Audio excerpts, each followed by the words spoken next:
Começando mais o programa Líderes de Sucesso, o programa que traz autoridade, personalidades, empresários que fazem a diferença no nosso estado e no dia a dia do consumidor gaúcho. E antes de abrir para o nosso convidado, preciso falar para você se inscrever no nosso canal, ativar o sininho, engajar de alguma forma, porque é dessa forma que você vai fortalecer os nossos conteúdos e fazer com que a gente continue criando material de qualidade para subir o nível, para você performar e poder crescer também, né? E ao meu lado, Cássio Machado, ele que é personal banker, está aqui comigo hoje para ser o co-host e abrilhantar ainda mais esse podcast. Tudo bem, Cássio? Tudo certo, obrigado pelo convite, Maurício. Sempre um prazer estar aqui na Fórmula Digital e principalmente com um convidado de alto nível. Hoje eu acredito que... Nacional e internacional. Exatamente. A conversa vai ser riquíssima e esclarecedora. Exatamente, tá? Então, o nosso convidado é o Marcos Ronsoni, diretor da SBDC e cofundador da Aura Exogroup. Com mais de 16 anos de experiência na área, o Marcos é um dos grandes nomes quando o assunto é excelência organizacional e desenvolvimento comportamental. E na SBDC ele atua impulsionando o desempenho de equipes e a formação de lideranças eficazes e multidisciplinares. Além disso, claro, à frente da Aura Exo, ele vem inovando em estratégias empresariais, sempre com foco em sustentabilidade e na adaptabilidade das organizações frente aos desafios do cenário atual. Maurício, e a gente também vai falar sobre os 3 livros, né, que ele já escreveu. Na verdade, tem um livro agora que é o lançamento, né, que ele traz aí insights, né, tanto para o profissional quanto para o pessoal.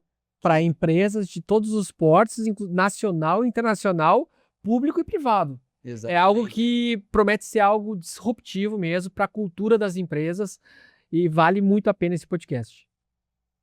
Gente, então só vamos rodar a vinheta e em seguida a gente vai apresentar o nosso convidado. Todos os dias, enquanto muitos ainda dormem, tem gente que já acordou para fazer o impossível acontecer. Eles não esperam a sorte. Eles criam caminhos, transformam ideias em negócios e negócios em impacto real. Não é fácil.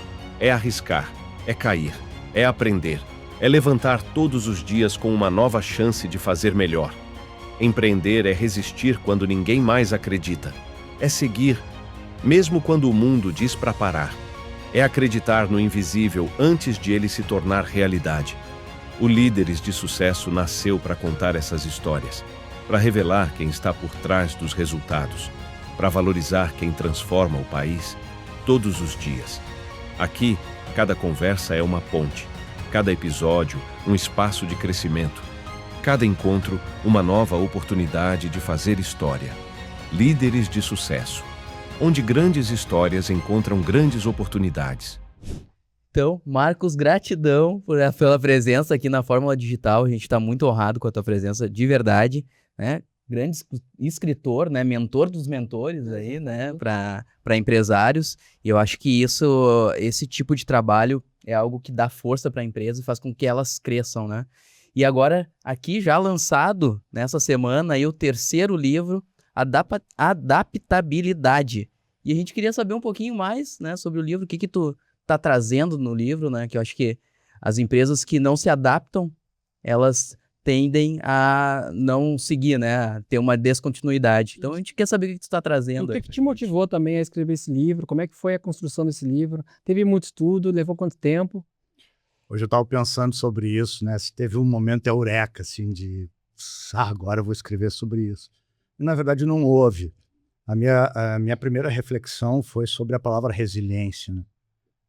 Naquele momento, nós estávamos falando lá em 2015, onde eu comecei a pensar sobre esse assunto, a palavra resiliência estava muito em alta, né?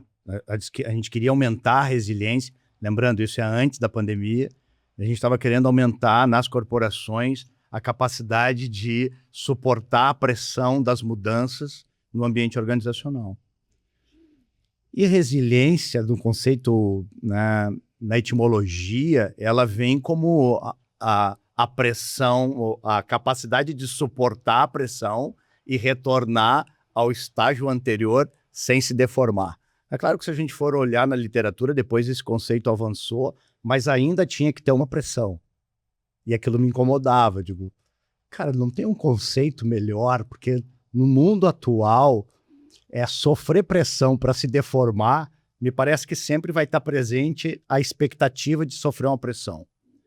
E uma das primeiras vezes que eu falei disso, eu estava lá em Campinas, na CPFL, estava saindo para almoçar com a Ana Sassi, e veio esse assunto. A Ana Sassi era uma gestora de RH lá da CPFL na época. E eu disse para ela, eu acho que o novo conceito vai ser adaptabilidade. Isso lá em 2015. Porque adaptabilidade, se eu tenho, eu não preciso sofrer pressão. Quanto mais adaptável eu sou, mais rápido eu me acostumo às mudanças.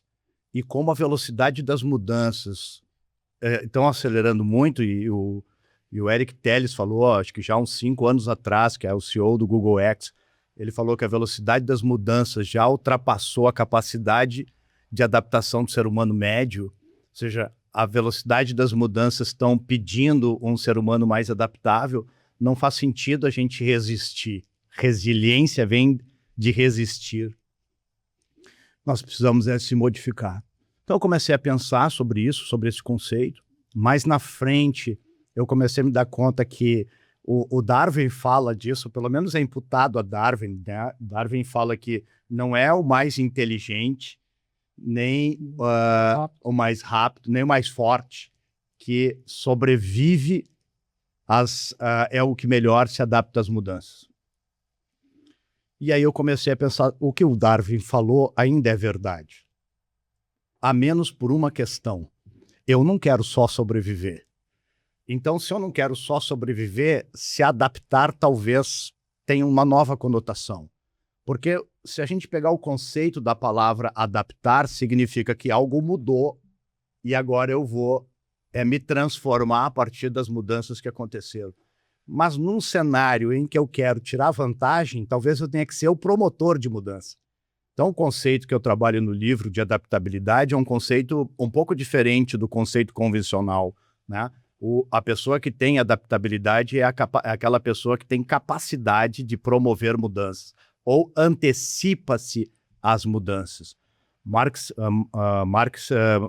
Savikas, que ele construiu o conceito de life design, ele fala em adaptabilidade de carreira. E se a gente lê o instrumento que ele criou, que tem aqui no Brasil, em português, aliás, eles fizeram um grupo de estudo de 17 países para criar uma ferramenta que pudesse ser universal. Se a gente olhar o instrumento, tudo que ele fala como adaptabilidade é, na verdade, a capacidade de ter uma prontidão para o que há de vir. Ou seja, eu estar preparado para o que vai acontecer. É mais do que só me adaptar ao que está acontecendo. Então, o livro surgiu dessa primeira inquietação, que se a gente pensar bem, uma inquietação filosófica, né, não é nada pragmática. E aí, quando eu fui para o meu doutorado, à luz disso, eu precisava achar, como toda pessoa que está fazendo doutorado, uma hipótese para trabalhar, e eu comecei a questionar se a adaptabilidade era, de fato, uma competência unicamente individual, ou dentro da psicologia social, que foi onde eu fiz o meu doutorado, se era uma competência social. E ela é um pouco de cada coisa, né? A psicologia social, lá no Kurt Lewin, ela fala que comportamento é a função da pessoa no ambiente que está inserido. Ou seja, eu tenho o jeitão de cada um e tenho um ambiente, um contexto que vai influenciar nesse jeitão de cada um, potencializando ou restringindo. E ali eu levantei a minha hipótese. Será que as organizações influenciam a capacidade de adaptação dos indivíduos pela sua cultura? Comecei com essa pergunta. E aí comecei a investigar para entender se isso era verdade. E aí eu peguei um instrumento que media valores organizacionais, porque cultura não ela se materializa nos valores, e comecei a trabalhar nisso. Mais na frente, Edmondson conseguiu consolidar o conceito de segurança psicológica, que hoje está super em alta nas organizações, e eu incluí isso. A minha tese estava bem no início, isso nós já estamos falando de 2021, por ali.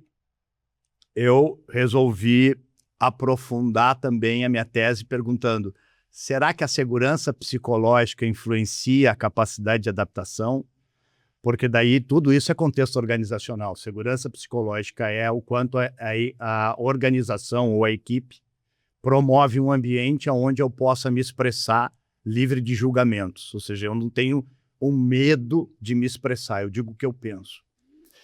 E fiz uma tese baseado nisso e validei a tese. Tanto os valores organizacionais, ou seja, alguns valores organizacionais favorecem a adaptabilidade e alguns valores organizacionais restringem a capacidade de adaptação do indivíduo. A segurança psicológica favorece a adaptabilidade e a insegurança psicológica desfavorece, ou seja, isso está correlacionado. E no momento que isso está correlacionado, eu estou dizendo, e ao escolher uma empresa em que eu vou trabalhar, talvez eu tenha que pensar se essa empresa favorece ou desfavorece a minha adaptabilidade. Né? Porque adaptabilidade é a minha capacidade de continuar sendo funcional. Porque qual é o antônimo de adaptabilidade e obsolescência hoje? Numa velocidade de mudança incrível, se eu não sou mais adaptável, eu sou obsoleto profissionalmente, que eu chamo de obsolescência laboral no livro. A obsolescência laboral é acelerada, que é a capacidade de gerar emprego e renda, ou trabalho e renda é acelerada, eu diminuo a minha capacidade. Então, primeiro eu comecei a pensar isso em termos de indivíduo e em termos de organização, e depois eu comecei a me dar conta que as próprias organizações têm uma aceleração de obsolescência à medida que os seus indivíduos ficam mais obsoletos. Então, a discussão inicial, se tem um momento de eureka para o livro, ela parte do momento em que eu consigo entender que eu precisava potencializar a capacidade de adaptação desses indivíduos para potencializar a capacidade de adaptação das organizações e, com isso, elas se transformarem de forma mais rápida. Nós estamos... Ali casou, nesse momento, com o livro que falava da quarta revolução industrial, né?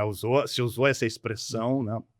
O Fórum Econômico Mundial usava essa expressão, e que hoje se fala em transformação digital, indústria 5.0, 4.0.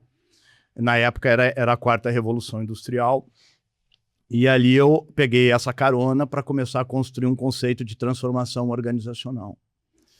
E aonde que eu olhei para esse conceito? Eu olhei, bom, primeiro, para incrementar a capacidade de adaptação, preciso mensurar a adaptação e entender quais são os mecanismos que estão restringindo e começar a potencializar. Se eu acredito que tem contexto que precisa ser mudado, eu preciso pensar que dimensões de contexto. Então, a primeira dimensão é a segurança psicológica, que está provada na tese que influencia.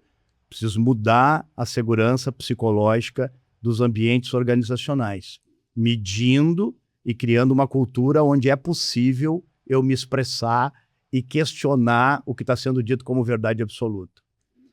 A segunda linha é a cultura da aprendizagem. A cultura organizacional tem que ser propícia à aprendizagem, porque toda transformação é, em resumo, aprendizagem. Ninguém transforma nada se não aprender algo novo. Então, é uma aprendizagem. E a aprendizagem requer a minha capacidade de absorver o novo, que é a adaptação. Então, a cultura da aprendizagem está na terceira dimensão. A quarta dimensão eu chamei de upskilling. O que são upskills? Né? As competências novas. Vou falar um pouquinho sobre competência nova. Sei que eu estou me alongando aqui numa pergunta só, mas eu vou aproveitar porque as coisas vão se desencadeando. Quantas páginas tem o livro? 457. É bastante coisa para falar, tá certo? Tem bastante coisa. Nós estamos na fase da introdução. Tá? Quando eu falo de upskilling, eu costumo usar o exemplo da inteligência artificial. Né? Quando começamos a usar o ChatGPT, que é coisa recente, o ChatGPT saiu a notícia ali em 2022, em dezembro de 2022, janeiro de 2023, começou a se usar o ChatGPT. Meses depois, eu tenho uma sócia que é jornalista, diretora lá, a Cássia, ela disse, eu estou pensando em não usar o ChatGPT para escrever os textos, porque vai tirar a minha capacidade de escrever textos. E eu disse para ela assim, então tu não usa GPS, porque te tira a capacidade de se localizar. Ela disse, não, eu uso, né? Não quero usar mapa. Eu disse a mesma coisa. Se tu não usar o ChatGPT para escrever texto, tu acha que algum dia o ChatGPT vai deixar de existir? Ou daqui para frente só vai aprimorar a competência dele em escrever texto? Então, a competência não é mais escrever. A competência é saber fazer o prompt certo e questionar o que vem. Depois compilar também aquela... Compilar, ou seja, a construção da complexidade é outra. Isso é upskilling. As pessoas entenderem que as competências organizacionais estão mudando. E com a inteligência artificial na velocidade que está indo, porque nós estamos na época da linha de escada da inteligência artificial, elas vão acelerar ainda muito mais. Né? Então eu preciso estar pensando como eu lido com isso, como eu tiro o preconceito das ferramentas, como eu amplio o meu conhecimento sobre as ferramentas e como eu desenvolvo novas competências para não ser homem ou máquina. É homem e máquina. Como é que eu vou ser esse E? Que vai complementar o que é inteligência artificial e com todas as tecnologias, né? Vê notícia todo dia, da Microsoft lá, o Bill Gates, né? Eu falo Bill porque é meu amigo. O Bill Gates falou, em 10 anos, não haverá profissão em que a inteligência artificial não faz melhor. Mas como, né? Aí vai lá no Elon Musk, ele diz, em 10 anos, nós teremos mais humanoides do que seres humanos. 10 bilhões de humanoides na Terra. Está ali. Inteligência artificial, humanoide e as profissões mudando. Como eu sobrevivo nesse vale? Com upskilling. Como as organizações sobrevivem nesse vale com upskilling? Então, essa é a quarta dimensão. A quinta dimensão, que é a última dimensão que eu falo ali, é a gestão do conhecimento, em que eu ressignifiquei isso. Eu chamei de gestão, disseminação e renovação do conhecimento. Porque isso já está implícito na gestão do conhecimento, mas é importante destacar, porque a renovação daqui para frente, ela cada vez vai ser mais importante do que a manutenção. Hoje ainda tem muitas empresas que investem na gestão enquanto conhecimento presente e não gestão enquanto criação de conhecimento novo. A gestão do que há por vir. E disseminação, porque a cultura de silos está cada vez mais impregnada nas grandes corporações, cada um cuidando da sua caixinha. E por que cada um cuida da sua caixinha? Porque as estruturas foram moldadas para que as pessoas batam as suas metas e cuidem do que é seu. E sob pressão. Se a gente pegar hoje, conversar com 100 executivos ou com 100 lideranças intermediárias, é possível que todas digam que não conseguem cumprir a listinha que elas têm de coisa para fazer no dia. Se ela não consegue cumprir o que tem para fazer, ela faz só o que tem para cumprir. Ela não consegue fazer coisas que não estão na seara dela. Então eu penso na minha responsabilidade. Só que os problemas complexos estão fora, às vezes eu preciso buscar solução fora da minha responsabilidade. Vou dar um exemplo. Tinha uma empresa que estava trabalhando etarismo, queria trabalhar a cultura do etarismo e dar suporte para isso. Mas era uma área dentro da área de gestão de pessoas responsável pela diversidade. Orçamento restrito, capacidade de intervenção pequena, ela estava fazendo ações dentro da área dela. E aí eu dizia para ela, isso é homeopático, não vai dar resultado nenhum. Para te fazer um trabalho desse, tu precisa envolver toda a área de gestão de pessoas. Pensamento em silo, porque ela diz, eu não consigo fazer isso, Marcos, eu preciso entregar o que está sendo cobrado antes de propor isso. Então a gente precisa, e o modelo fala disso, pensar de forma integrada. O livro Adaptabilidade, embora seja o que mais chama atenção, porque esse é o núcleo do que ele traz, o livro Adaptabilidade, na verdade, é um modelo integrativo de transformação organizacional. E se tivesse uma segunda palavra para destacar, eu destacaria o integrativo, porque as empresas estão se desintegrando. Os pensamentos estão sendo em silos, cada um resolve o seu problema do jeito que dá, e a transformação, ela anda para um lado e anda para o outro, de acordo com o que cada um enxerga como transformação. Então a gente precisa ter um pensamento mais uniformizado em relação a isso. Ô Marcos, tu fala sobre projetos dispersos, né? Que perdem muita velocidade, resultado, energia, força, enfim, né? E o modelo adaptabilidade, de que forma ela vem para resolver esse problema? Eu acho que ela começa propondo que a gente avalia a prontidão para a mudança. Eu criei um instrumento que está aí dentro, que nos permite avaliar o quanto a empresa já está pronta para a transformação. E não só avaliar se sim ou não, mas quais são os elementos que eu preciso melhorar para que ela esteja mais pronta para a transformação. Esse é o primeiro aspecto. O segundo aspecto está na palavra integrativo. Eu preciso ter uma gestão integrada da transformação organizacional, que pode ser digital, pode ser qualquer outra transformação. Quero fazer uma transformação cultural. Preciso ter uma gestão integrada, ou seja, quem é o pai dessa criança? Que diretoria que vai cuidar disso? Eu posso ter uma diretoria de transformação organizacional, algumas empresas já têm. Um case de sucesso que a gente tem aqui no Rio Grande do Sul é o grupo Randon Corp, que foi tocado lá pelo Daniel Eli. Ele era um cara de gestão de recursos humanos, foi para a gestão estratégica, criou um projeto de transformação organizacional, virou diretor de transformação organizacional, hoje é vice-presidente, acho que de operações do grupo de serviço.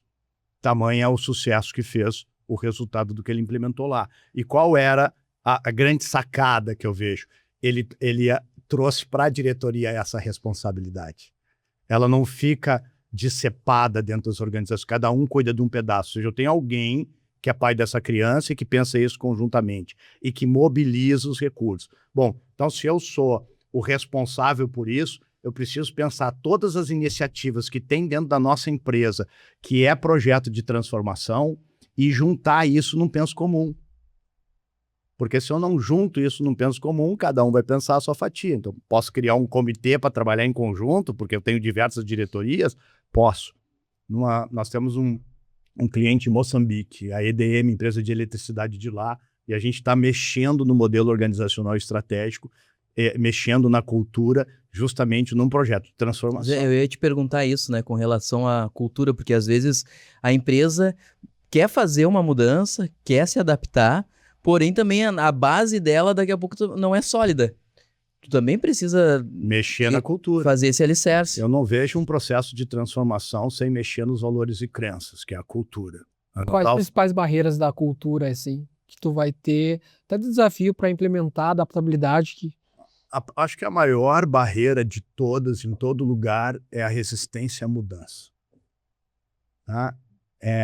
Aí, por exemplo, se eu tenho uma cultura hierarquizada, a hierarquia é gigante para restringir a transformação, porque daí eu preciso pedir permissão, eu não posso... A hierarquia, ela não é só vertical, a hierarquia, ela promove a cultura horizontal também. Eu tenho dificuldade de entrar na diretoria do meu par, porque, afinal de contas, não é a minha alçada. Então, a hierarquia é um dos principais fatores. Mas, por exemplo, se eu tenho uma cultura de baixa rotatividade, eu tenho chamado assim, uma cultura meio estatal, e nas estatais a gente vê isso, onde eu tenho um mérito ou um bônus por quem faz mais pequeno, ou uma rotatividade baixa, eu tenho um nível de acomodação mais alta. Isso não é geral, porque, como nós estávamos falando, tem algumas pessoas que na sua personalidade já são empreendedoras ou realizadoras por natureza, e em qualquer ambiente ela faz acontecer, mas é 15%, 20% de um grupo dentro de uma organização. Eu vou ter ali uns 80% se a cultura não for favorável, eu viro uma barreira, porque as pessoas, se elas fizerem ou não fizerem, nada acontece com elas. Estava numa reunião antes de entrar aqui, com uma empresa que tem uma cultura de crescimento de 30% ao ano. Hoje, a empresa está com algo em torno de 200 mil colaboradores. É um dos maiores empregadores do Brasil. E eu saí da reunião, estava falando aqui que eu me senti bonzinho perto deles. Porque o nível de exigência é alto. Num nível de exigência alto, eu tenho um nível de crescimento das pessoas alto, de desenvolvimento das pessoas alto. Num nível de exigência baixo, eu tenho um nível de desenvolvimento baixo. Não estou falando nada que não seja o óbvio, mas às vezes a gente precisa falar o óbvio, porque algumas organizações têm como barreira a acomodação das pessoas, porque o nível de desenvolvimento foi baixo, né? O nível de cobrança, de desenvolvimento. Então, lá no caso da EDM, eu não quero entrar nas particularidades da empresa, mas a gente tem um enorme desafio. O primeiro desafio de ser um outro país e ter uma cultura diferente da gente. Né? Depois lá Moçambique mesmo, se a gente olhar em termos de IDH, ele Existe a possibilidade de a gente importar uma cultura? existe, né? Porque, por exemplo, a gente tem diversas empresas. Ou melhor, nesse caso, exportar, né? Porque daqui existe, para lá, né? Mas, por exemplo, a gente tem várias empresas aqui que têm características de empresa americana. Se tu olhar o tipo de gestão, essa mesmo que eu estava falando agora, é característica de um tipo de gestão de empresa americana. Né? Então, sim, tem como importar modelos, né? Não importar cultura, mas acreditar naquele modelo. Só que para isso tu precisa que as lideranças de topo acreditem naquele modelo. Porque embora a execução possa ser de todos os lados, não só de baixo para cima, a venda da ideia precisa ser de cima para baixo. Se tu não tem o apoio da liderança de topo, nada acontece. Tu não muda a cultura se não tem apoio da liderança de topo. A gente fez um treinamento para preparação de sucessores numa empresa. Trabalhamos questões muito legais de estilos de liderança transformacional, porque eles estão se preparando para ser líderes. E aí nós criamos um problema, porque o líder dele não participou do treinamento e ele começou a cobrar o líder dele por causa disso. E o líder disse, eu não vou mudar. Então não adianta, se ele fosse o inverso, ele sai de um treinamento desse, sensibilizado, e ele volta para a empresa e ele tem que mudar com a equipe dele, é muito mais fácil. Não que seja fácil, tem um caminho, mas é muito mais fácil, porque eu tenho ali o sponsor necessário, eu tenho o poder necessário dessa transformação. Se eu vou fazer o caminho inverso, o cara olha para lá e diz, não, cara, só porque tu fez um curso, tu acha que vai mudar a empresa? Percebe? Sim. Eu percebo também que tu está trazendo esse modelo, é algo único até, e eu já passei por situações também, quando eu era CLT, né, que eu trabalhava numa grande empresa e eu não tinha voz. Eu tinha muito medo de falar. E eu queria ajudar muito a empresa também, porque eu era muito grato. E aí eu ficava com medo. Olha, o que era o meu problema? O meu gerente, ele não estava atendendo bem as necessidades da área comercial. Só que ele estava lá por uma questão política dentro da empresa, ele pegou vários setores. Era um momento que a empresa cresceu muito ao ano. Só que tinha uma guerra política dentro da empresa que os gerentes começaram a pegar vários setores para ver quem tinha maior poder. E eu só queria resolver as vendas. Como chegou um ponto que eu não tinha mais como falar com ele, e ele não queria me ouvir, ele só queria que eu desse um jeito, eu tive que chamar o RH daquela empresa para poder, em sigilo, para poder me dar uma sugestão, né? A sugestão era o seguinte, o meu gerente tinha que ficar mais tempo com a gente, não só no marketing, porque era setores diferentes, era no último andar marketing lá, e marketing ele ficava todo dia, e era trabalhos a médio e longo prazo, era diferente, vendas era ali no coração, né? Era muita reclamação e tal. O que aconteceu? O marketing levou para ele a minha insatisfação e eu fui demitido. E através da minha demissão, eu abri a empresa aqui com essa insatisfação de fazer uma empresa, né, que não tivesse esse jogada política. Então eu sofri na pele essa questão de um jogo ruim, eu só queria ajudar a empresa, sabe?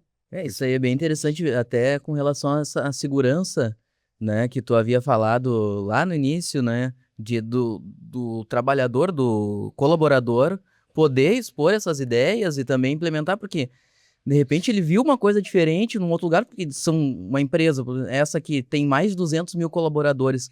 Quantos lugares? São 200 mil pessoas passando por diversos lugares, né? 200 mil pensamentos.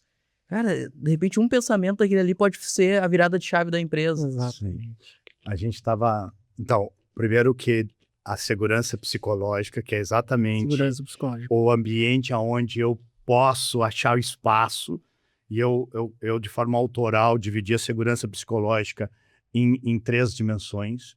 Eu entendo que uma é o conforto de falar, né? O que eu quero. Eu me sinto à vontade para falar, eu tenho isso, eu não tenho medo de falar, esse é o conforto. Mas eu preciso, outro é estímulo para falar. Ou seja, eu tenho alguém que me estimule a falar, porque às vezes eu me sinto confortável, mas ninguém me perguntou. E vai ter o que está tão desconfortável que vai lá e fala, vai ter o outro que diz, ninguém me perguntou, eu vou falar. Então eu preciso de estímulo. E eu preciso de espaço, ou seja, eu preciso de reuniões, capacitações, discussões de time, onde eu possa falar. tenho estímulo, mas às vezes eu só tenho uma reunião por ano, então eu não tenho espaço. Eu tenho discutido muito por isso, porque às vezes a gente acha que segurança psicológica é só se sentir confortável para falar. Sim, para quem, né? E quando? Aí, no livro, a gente trabalha avaliando a segurança psicológica, avaliando individual, quando a pessoa sente em relação ao time, a gente avalia a segurança psicológica daquela equipe, quanto a equipe sente, e avalia avalia o quanto as pessoas entenderam o conceito, que é a primeira coisa a ser avaliada, porque às vezes os caras estão Sim, falando... o que eu te falei, né? Eu acho que às vezes acontece na mensagem que a gente tá falando uma coisa e aí, tá, mas assim, de tudo isso que eu te falei, o que tu entendeu? que tu E aí a pessoa te fala e não era aquilo que tu queria dizer, Compreensão né? distinta. É. E por último, essas três dimensões, que é conforto, estímulo e espaço, para entender onde é que eu preciso melhorar dentro da minha equipe. E aí é isso, nós estamos trabalhando, então, de forma prática. Tá, mas onde é que eu aplico isso, né?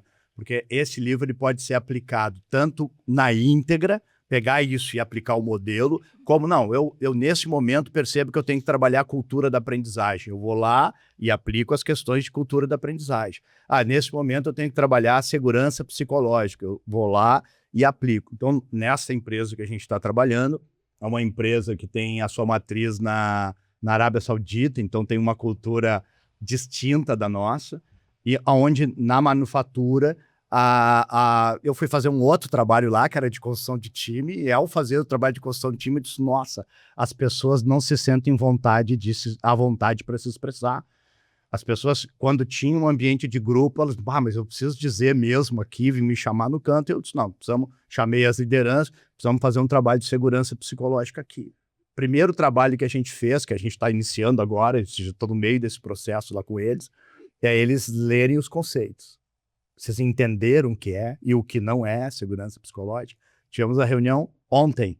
Tivemos a reunião com eles ontem, a segunda reunião, primeiro uma para entender o conceito, eles leram lá o material, vieram na reunião, deixei eles, foi feito por vídeo, eles estavam presencial e eu à distância, ouvindo eles falarem sobre o que tinham entendido do livro e o conceito e tal. E agora, depois que entenderam, segundo passo, aplicar silenciosamente. Você como líder, sem precisar dizer para eles o conceito, você vai lá e testa para ver como é que você se sai sendo um líder que promove isso.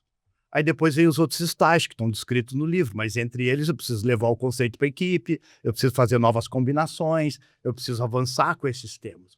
Então, a adaptabilidade vem muito com esse olhar. Primeiro, conceitual. Nós precisamos ampliar o nível de entendimento sobre cada um dos fatores que fazem a diferença. Depois, eu preciso direcionar para avaliar onde é que a gente está. Tá, legal, eu entendi, mas a gente está bem ou está mal nesse quesito? Então, tem um instrumento de avaliação. E depois eu preciso prática para desenvolver se por acaso tem pontos que eu não estou indo bem. De forma cíclica, porque, vamos lá, não existe perfeição. Todo ano eu vou ter que me desenvolver um pouco mais. Digamos, o cheguei lá é uma utopia. Tá? Eu tenho dito que a transformação organizacional ela é uma travessia. Mas não é a travessia de um continente para o outro. Eu não saio do Brasil e vou para o continente africano numa viagem única de uma travessia e agora eu cheguei. Não, eu saio daqui e vou para uma ilha. De outra ilha e outra ilha, até chegar num lugar melhor, que poderia ser chamado de continente, que é um ponto de parada para pensar de novo qual é o outro que eu preciso ir. Porque a transformação daqui para frente, ela é constante. Então, dentro disso, eu poderia dizer que eu entendo o conceito, eu faço uma avaliação, eu implemento ações de mudança ao longo de um ciclo, ao final do ano, eu mensuro de novo. E aí, agora, eu penso quais são as ações do outro. Então, a mensuração de resultado, ela me permite identificar quais são os pontos críticos do próximo ciclo. E de ciclo em ciclo, eu vou rodando essa transformação, que seria levar a minha organização de ilha em ilha para a minha estratégia. Dentro do livro, só uma pergunta agora, fiquei bem curioso, porque assim, tu transita por diversas áreas, né, por diversos pontos dentro desse livro, e existe uma ferramenta onde a empresa consiga, né, dentro do livro mesmo, mapear essa questão assim, olha, o primeiro ponto que a gente tem que atacar, que vai ser uma alavanca de crescimento, talvez, né, que vai dar um diferencial, é esse? Existe esse mapa? Como é que Existe seria isso? um mix de ferramentas. A ferramenta primeira é a prontidão para mudança, que vai já me dizer, olha, a gente tem um tema de casa para fazer antes de mexer com isso, nós temos que mexer nisso, em elementos de cultura, em processos, em mecanismos que nos permita gerar mudança. A mudança não acontece por acaso, eu preciso ter um território onde isso seja possível. Ok, então, o primeiro mapa é esse. Depois eu tenho um mapa para cada dimensão, onde vai mostrar o que eu preciso fazer em cada uma das 5 dimensões. Porque ela tem uma complexidade, não é uma coisa só. Eu vou ter uma dimensão que é aumentar a adaptabilidade dos indivíduos, tem uma dimensão que é melhorar a segurança psicológica das equipes, eu tenho uma dimensão que é criar uma cultura de aprendizagem, eu tenho uma dimensão que é identificar quais são as novas competências que a gente vai precisar e mapear quem são as pessoas que já têm e quais são os treinamentos que eu preciso fazer e as mudanças, porque desde lá da seleção, da avaliação de desempenho, tudo precisa estar alinhado às upskillings novas, às competências novas. E depois eu tenho que mexer e avaliar a gestão, disseminação e renovação de conhecimento. É quase uma pirâmide de Maslow. Nesse Nesse caso, tu vai montando alicerces para ti. Eu não diria... Eu tenho uma outra figura que eu criei, na verdade, como se fosse a adaptabilidade de um núcleo e com anéis em volta de cada dimensão, porque a pirâmide ela é sustentada numa base. E eu não enxergo que tem uma base. A base é a adaptabilidade, mas não necessariamente ela sustenta. Sim. Ela é o núcleo. Né? As outras questões vão como se incentivando o fomento. Então, quanto mais eu tenho as outras dimensões alinhadas, mais fácil o todo. Né? Enquanto uma pirâmide, o Maslow fala, enquanto eu não supero uma etapa, dificilmente eu consigo avançar para outra etapa. E a última é a realização. Né? Na pirâmide do Maslow é assim. Aqui não. Eu posso estar trabalhando a 5ª dimensão, que é a gestão do conhecimento, e ela vai ajudar a adaptabilidade. E eu posso estar trabalhando a adaptabilidade e ela vai ajudar, porque todas estão interrelacionadas, se atrapalham e se ajudam. Perfeito. É muito bom ouvir você falar, porque a gente faz uma imersão aqui, o que já deve ser algo... Mostra que deve ser muito interessante o livro, né? Para a gente poder evoluir, né? Crescer nossos negócios. Mas assim, eu tô com muita pergunta aqui também, e uma delas a gente falou muito de organização. As organizações públicas também têm essa facilidade para adaptabilidade ou precisa ser algo personalizado? Eu criei um modelo que é para ser universal. Né? Esse modelo, então, ele pode ser aplicado desde uma startup, né? Como pode ser aplicado numa grande companhia, em qualquer indústria, privada ou pública. Então não tem isso. Agora, se tu me perguntar o que é mais fácil, né? Quanto menor, mais fácil, quanto mais privada, melhor. Mais fácil, nunca melhor. Sempre é mais difícil em ambientes onde eu tenho maior restrição. Então, quando uma empresa cresce, tu tem mais restrições, porque tu tem mais, normalmente, exige uma estrutura que seja mais amarrada para as coisas terem mais controle. Então, é mais difícil por esse tamanho e pelas amarras. Se eu tenho uma empresa de dono, o dono diz que vai ser assim, autoriza, assina e vai. Né? E se eu tenho uma empresa de 10 pessoas, é completamente diferente de uma empresa de 10 mil pessoas. Né? Eu tenho um volume diferente. Na pública e na privada também acontece isso, né? Porque na pública eu tenho uma cultura de manutenção mais existente do que, além de engessada, normatizada, ou própria a garantia a estabilidade acaba forçando para isso. E aí eu estou falando por experiência, já trabalhei durante algum tempo, a própria Receita Federal aqui do Brasil, eu durante uns 4 anos trabalhei com os auditores, os delegados, né? Superintendentes de algumas regiões, e se viu um pouco mais de dificuldade em trabalhar esses temas como liderança, porque alguns nem querem ser líder, né? Porque, afinal de contas, não tem incentivo nenhum, aumenta o meu risco, não aumenta a minha remuneração, a minha carreira já está desenhada, por que eu assumiria isso? Então, estas premissas, elas dificultam um pouco. Agora, o livro ele é preparado para qualquer modelo, porque essa é uma preocupação que eu tive, aliás, estou tendo em todos os modelos que eu desenho, de ser universal, ser transpassar o tempo, que isso é uma coisa Sim, importante, já que as é coisas estão mudando temporal. muito, ele não pode ser muito temporal, Sim. porque senão daqui a 2 anos não tem mais valor, então transpassar o tempo, e também ele ser universal. Exige um nível de customização, exige um nível de entendimento e customização, mas algo que seja razoavelmente fácil para fazer a partir do entendimento dos conceitos. E para quem que tu indica o livro hoje, assim? Quem que seria o público, né, ideal? Se eu estou falando de uma empresa de maior porte, é a área de gestão de pessoas e a área que está lidando com a transformação organizacional, quer seja pela inovação, quer seja pela cultura, quer seja pela digitalização, qualquer processo de transformação, ele pode se valer do livro. Ele é desenhado a partir do olhar das pessoas, né? Da mudança no comportamento dos indivíduos que vai reverberar nos comportamentos organizacionais. Por exemplo, quando a gente fala de cultura organizacional, nós falamos de processos ou de pessoas? Pessoas. Falamos de pessoas, mas ela reverbera em processos. Sim. Né? Tu chega numa sala, onde a sala do presidente é no último andar, tem uma antessala com uma secretária que te faz todo um cadastramento para te acessar lá. Eu tive uma sala de vice-presidente. Já criou todo um fator psicológico antes de tu entrar. Eu tive uma empresa que eu visitei e que para acessar a sala dos vice-presidentes e do presidente tinha que ter interfone. Aí interfonava, a secretária abria, via a tua agenda, deixava tu acessar, aí tu ia para a sala do presidente, a sala do presidente era numa segunda sala, porque a sala da frente era da reunião, da sala dele, e ele te recebia na sala de reunião. O que está dizendo isso? O que está simbolizando isso?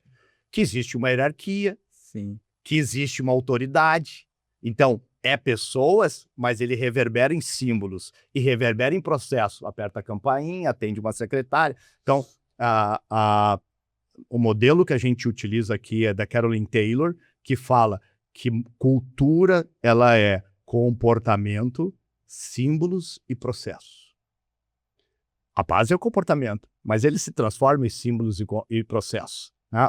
O que a pessoa valoriza e acredita, ela acaba se transformando no jeitão que ela tem, nas coisas que ela constrói. Então, eu diria assim, nós orientamos para a área de gestão de pessoas, mas ela pode ser utilizada por qualquer pessoa que queira fazer uma transformação dentro da organização. Essa questão de símbolo é bem engraçada, né? E gestores, eu trabalhei num grande banco, né, durante um tempo, e a gente estava numa reunião, né, com o superintendente, super aberto, queridão, assim, e tal. Não, gente, ó, se tiver esse problema, pode vir e falar comigo, me manda um e-mail e tal, e a gente resolve e tal, porque isso pode acontecer. E eu, na minha inocência, cara, teve um problema, vou falar com o cara, né? Daí antes, claro, daí tinha um gerente da agência, tinha um gerente regional e depois que vinha o superintendente, mas o superintendente falou isso, né? Mandei um e-mail, né? Olha, aconteceu isso e isso, né? Como é que a gente pode melhorar? Eu acho que eu sugiro isso e tal. Cara, veio umas 10 pessoas falar comigo, assim, cara.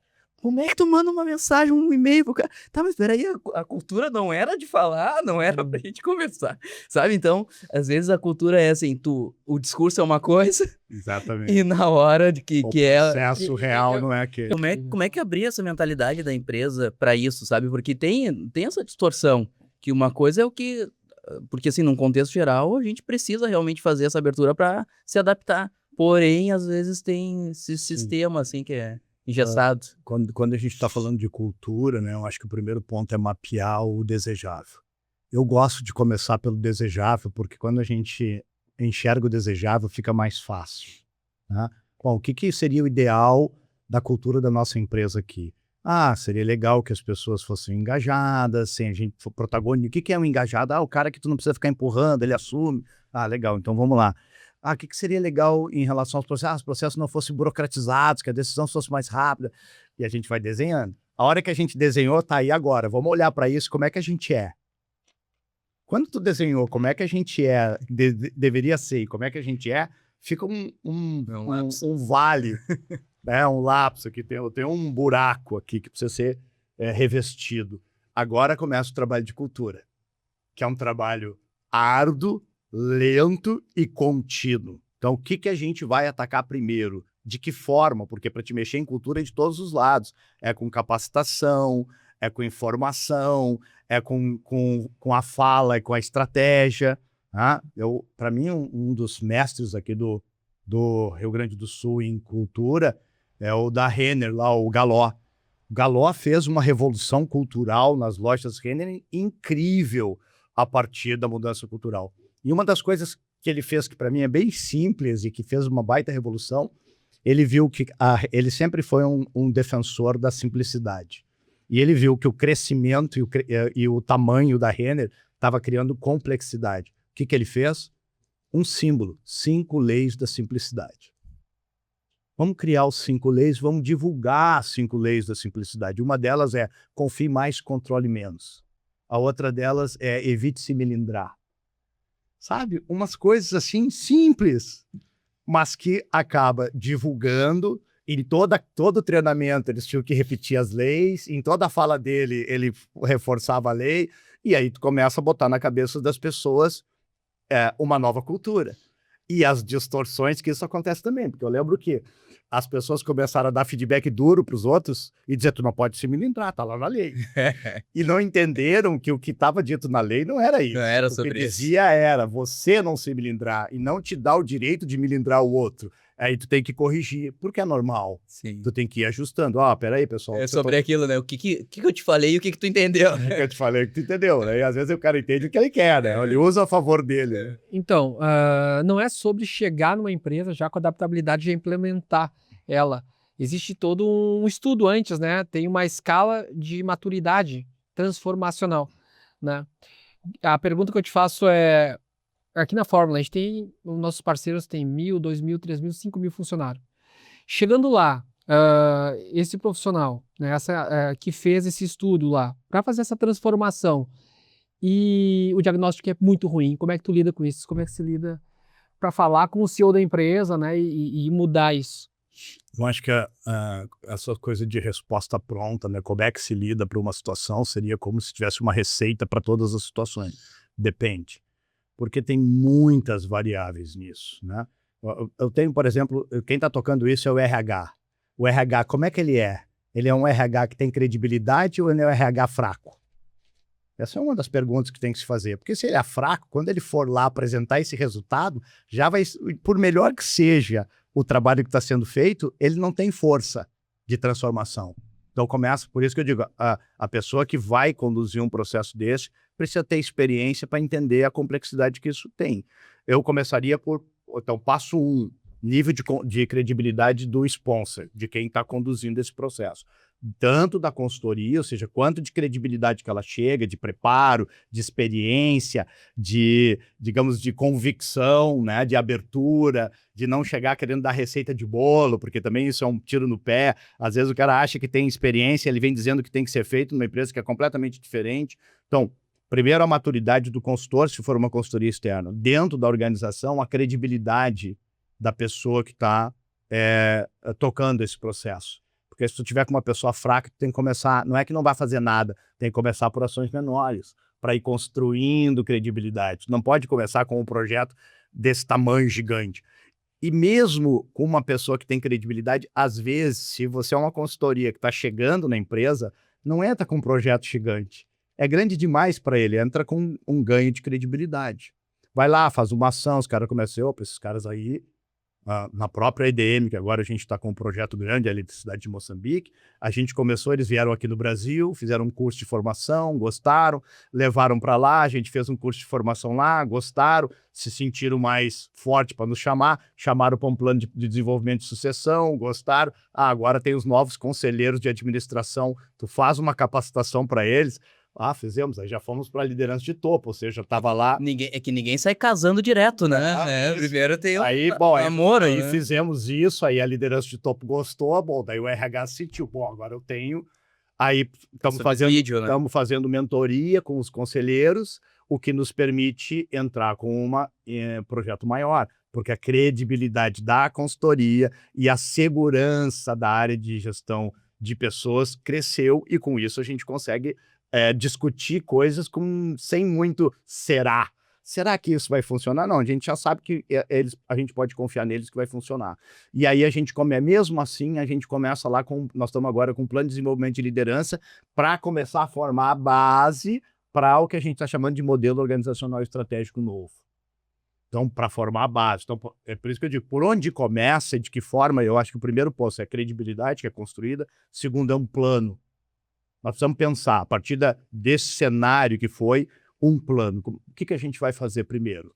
E depois tem que ter indicadores. Cara, que se eu não mostrar resultado, o cara ninguém compra intervenção.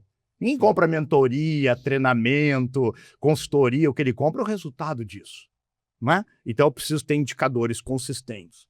E aí tem uma questão que sempre vem tá, mas quais são os indicadores que eu uso? Né? Primeiro, indicadores novos. Eu botaria o de adaptabilidade, o de segurança psicológica, o de cultura de aprendizagem, o de upskilling e o de gestão de conhecimento. Esses indicadores. Fora todos que a empresa já usa. Nós não vamos mudar. Eu tenho um indicador de turnover. Vamos usar? Vamos medir a partir das nossas intervenções o que muda no turnover. Quando eu aumento a segurança psicológica, aumenta engajamento, melhora clima, melhora turnover, tem que melhorar. Sim. Começa por aí. Melhora a prontidão para inovação, tem mais iniciativas de inovação, tem que melhorar. Então, todos os indicadores que ele já usa, a gente continua, porque já tem histórico, e aí eu continuo avaliando para ver se melhorou a performance. Qual é o último indicador que responde? O de EBITDA, o resultado líquido. Financeiro. Normalmente o financeiro é o último, começa a ter mais venda, começa a melhorar a qualidade, começa a ter menos retrabalho, começa a ter mais eficiência, começa a ter menos troca de pessoas, começa a ter mais inteligência competitiva, tudo vai reverberar no resultado. Tem que reverberar, né? Esse é o maior sentido, é lá na última linha isso aparecer, mas não vai aparecer na primeira medição, normalmente, não é que não pode, mas normalmente não aparece. Aparece primeiro, esses indicadores aqui a gente já tem o resultado, que são os indicadores novos, os outros começam a gente começar a enxergar correlações. Pô, eu mexo na segurança, mexe nisso. Eu mexo na cultura da aprendizagem, mexe nisso. Eu começo a ver que tem correlações e depois, por último, as correlações geram um resultado financeiro melhor. E tem que gerar. Se não gera resultado financeiro melhor, está perdendo tempo. Né? Se eu faço com o que eu faço, do jeito que eu faço e o resultado é o mesmo. Nesse mundo que agora a gente está globalizado, então a gente, óbvio, tem empresas do mesmo setor fazendo a mesma coisa, né? Tu vê adaptabilidade é uma palavra, né, que se falar rápido não sai, como um diferencial competitivo?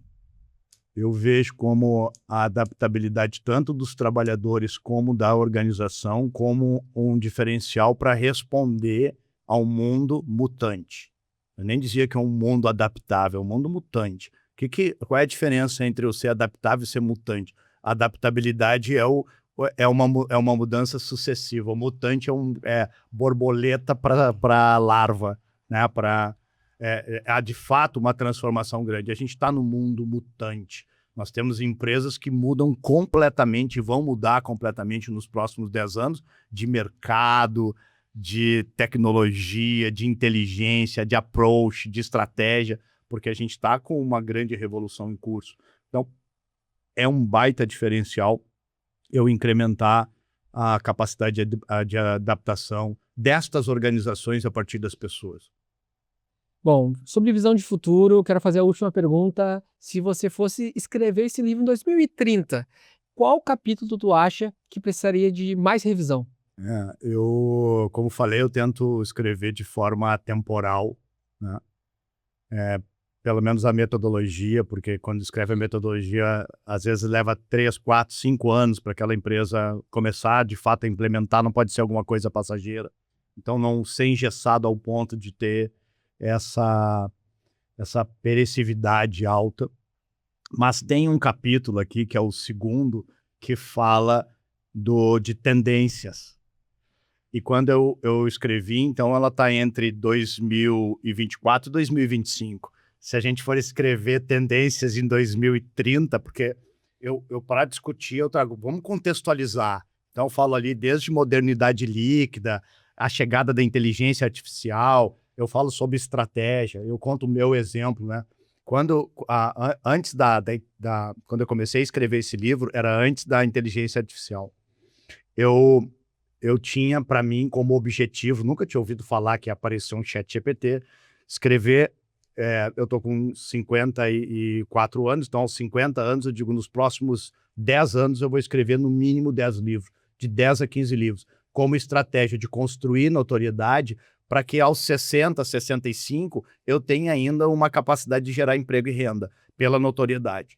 Sim, aí surge o ChatGPT e agora, cada vez mais, começa a se olhar e dizer, não, qualquer pessoa pode escrever um livro, assim como se tem o Uber sem carro, o Airbnb sem imóvel, talvez daqui uns dias se possa ter livros sem conhecimento. Então, a minha estratégia entra em xeque. Quando se fala de tendência, que é o capítulo 2, a tendência serve para que eu construa as minhas estratégias. Quando eu olho o cenário de futuro, é para isso. Vai precisar ser reescrito, porque em 2030 não sei. A gente sabe algumas coisas, computadores quânticos, a inteligência artificial já numa outra fase, ela está recém na fase 1, ela vai chegar à superinteligência, que talvez leve uns 10 anos, ou um pouco menos, uns 8 anos, mas já vai estar numa fase 2, e ali a gente precisa ver, até porque o que caminhou e o que não caminhou, e a partir disso reescrever. Eu reescreveria ele em 2030, talvez modificando somente o capítulo 2. E fala só mais um pouquinho, além dos livros, né? A gente tá indo já pro próximo livro. Acabamos de lançar e já tem um outro no forno aí. Sobre o que vai tratar o próximo? Não, estou terminando Liderança Transformacional. Ele também é um livro que começou de uma inquietação, né? Necessidade de transformação. Como eu faço ter lideranças que sejam transformacionais.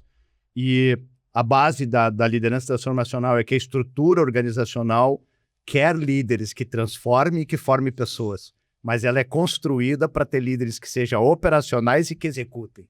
Não é isso? Então, como fazer essa migração de modelo? E eu criei um pipeline de 7 níveis, onde a gente consegue medir em que nível que o líder está e o que ele precisa fazer para avançar. Então, a minha ideia é que o RH consiga avançar fazendo a medição das suas lideranças e entender quanto ela pronta está para transformação ou não, e o quanto os líderes podem enxergar, pô, sou um nível 2. Para eu ir para aquele cargo, eu preciso ir para nível 3. O que eu preciso fazer para chegar no nível 3? Então, ele ajuda, ele é um livro que vem a apoiar no sentido de aprimorar as lideranças. Sensacional! E chegamos aqui no final do programa Líder de Sucesso, onde trouxemos Marcos Ronsoni aqui para trazer muita história, trazer essa novidade do lançamento do livro, Adaptabilidade, e que vai mudar muitas empresas, né? Mudar a cultura interna aí e fazer as empresas prosperarem mais e principalmente, né, as pessoas terem mais ter mais saúde mental, né, nos locais onde a gente passa mais parte do tempo. Cássio, o que você achou desse programa? Sensacional. Maravilhoso. Olha, foi enriquecedor. Gostei demais. Isso aí. Marcos, essa aqui é a tua câmera. A gente queria que tu deixasse aqui um recadinho aí para as pessoas poderem te conhecer mais do teu trabalho.